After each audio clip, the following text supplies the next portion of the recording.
Primer lunes de Adviento, 2 de diciembre de 2019. Dios quiere darnos un refugio a toda la humanidad. Escuchas homilías hacia una fe madura. Hola, soy el Padre Montijo y con esperanza te comparto mis reflexiones desde la palabra de Dios para los tiempos de Adviento y Navidad. Del profeta Isaías. Aquel día, el vástago del Señor será magnífico y glorioso. El fruto del país será orgullo y esplendor de los sobrevivientes de Israel. A los restantes en Jerusalén, a todos los inscritos en ella para la vida, los llamaré santos. Cuando el Señor haya lavado la inmundicia de las hijas de Sión y haya limpiado de sangre a Jerusalén con viento justiciero y abrasador, creará el Señor sobre todo lugar del monte Sión y sobre la asamblea nube y humo de día, y fuego llameante de noche. Y por encima la gloria del Señor será toldo y tienda contra el calor del día, abrigo y resguardo contra el temporal y la lluvia. Palabra de Dios. Busca en la página de Facebook Fe y Amor Católico. Dale seguir a la página activando el botón me gusta y en la opción ver primero, actívala para recibir notificaciones sobre esta y otras publicaciones que hacemos con Fe y Amor Católico. Me encanta el tiempo de Adviento. Nada más que lo difícil es que solamente escuchamos en la primera lectura selecciones de los libros de los profetas, que suelen ser un poco difíciles de comprender en su significado. Recordemos que los profetas no son los adivinos que nos dicen qué va a suceder en el futuro, sino los que hablan de parte de Dios. Y el mensaje que los profetas dirigen al pueblo tiene un doble cumplimiento, un cumplimiento inmediato respecto al momento histórico en el que sucede ese mensaje y un cumplimiento posterior que es el cumplimiento pleno en Cristo. Por eso decimos que los profetas nos dan un mensaje que se puede interpretar en sentido literal, en el contexto histórico que sucedió, y un significado ya espiritual a la luz del misterio de Cristo nuestro Salvador. Vamos por partes. Primero, el profeta Isaías se dirige a un pueblo que está en una situación de guerra. Lamentablemente la guerra sigue existiendo en nuestro mundo, y no solo en aquellos países donde hay como tal un conflicto armado o una guerra civil. Aquí en México, por ejemplo, en mi país, muchas personas en algunos pueblos han tenido que salir corriendo de sus casas y refugiarse en otro lugar porque hay grupos armados operando en esos sectores de la población. Y así buscan un lugar donde protegerse. Eso le sucedió también al pueblo de Israel en el tiempo del profeta Isaías, cuando estaban siendo continuamente azotados por los pueblos invasores.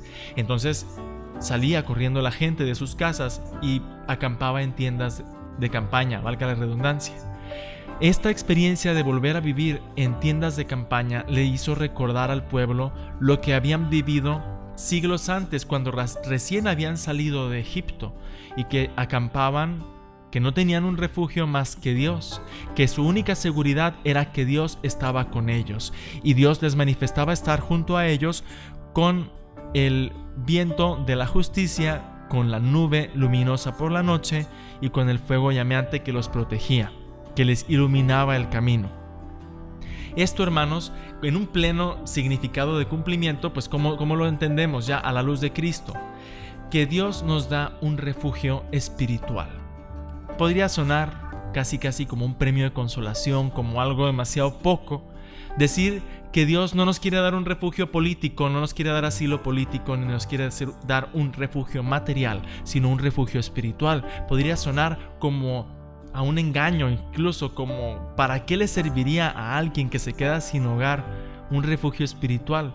Pero ten en cuenta lo siguiente: el refugio espiritual es saber que donde quiera que estés, estás en casa, estás a salvo, estás seguro.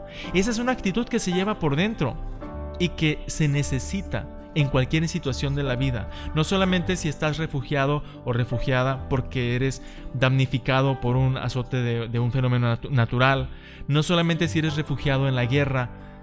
Yo he visto, por ejemplo, personas que necesitan ir a vivir con un hijo o con un papá o con un hermano por una situación, por ejemplo, de pobreza o de crisis familiar, y no se sienten en paz, no se sienten a gusto.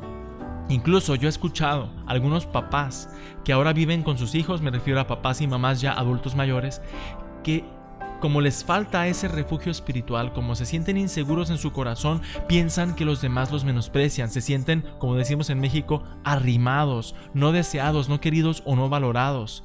Por eso ellos no alcanzan a vivir en paz. Si tú y yo recibimos esa santidad que es el refugio espiritual que Dios nos quiere dar, ese viento de justicia abrazador, es el Espíritu Santo del que nos está hablando aquí el profeta Isaías, Dios te dará una luz en medio de la noche más oscura en la que tú te encuentres. Dios va a permitirte a ti seguir caminando y seguir avanzando y seguir construyendo un proyecto de vida aún en las situaciones más adversas que te puedas imaginar. Esa es la esperanza, es nuestro verdadero refugio espiritual. Yo te pido que hoy ores a Dios diciéndole: Señor, dame esperanza. Ese es el refugio espiritual que necesito en el momento de prueba que estoy pasando. Dígase una prueba de salud, una dificultad económica, una crisis familiar. Cual sea la situación en la que te encuentres, dile: Señor, sé tú mi refugio y fortaleza. Amén. Para recibir diariamente el comentario bíblico a la primera lectura de la Santa Misa, envía un mensaje al número de WhatsApp que aparece en pantalla. Gracias a las personas que nos están acompañando y nos siguen a través de las diferentes redes sociales, en el canal de YouTube Hacia una Fe Madura, Instagram, puedes seguirme también como Padre Montijo. Yo soy el Padre César Montijo, hermanos, con el amor de Dios los amo. Que tengan con la palabra de Dios un día lleno de bendiciones.